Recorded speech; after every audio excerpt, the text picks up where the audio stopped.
Hi, my name is Elise, and I'm a web strategist here at Tiny Frog. And today I want to talk about some elements that can help you have a successful website project.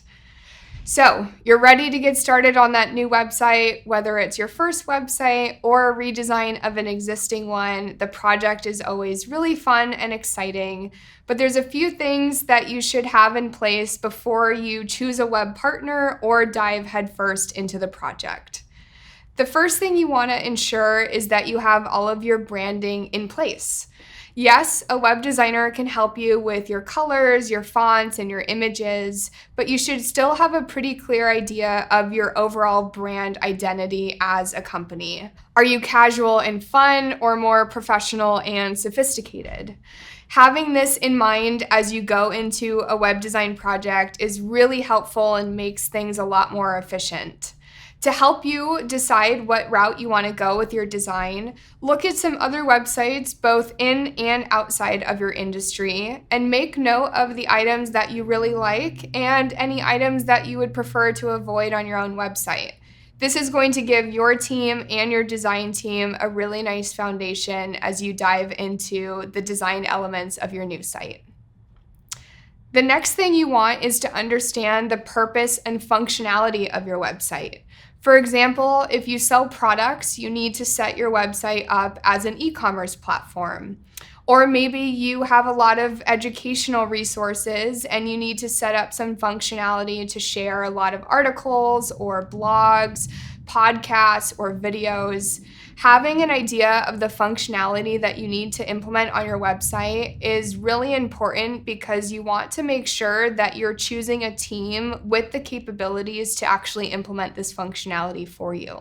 You should also gather any specific internal content or assets that you need to include on your website. So make sure that you have the logo ready to go, that your team has their headshots and their bios in place, and any other specific or personal imagery that you may need to include, such as images of your products or your company building, or images of the work that you've done in the past.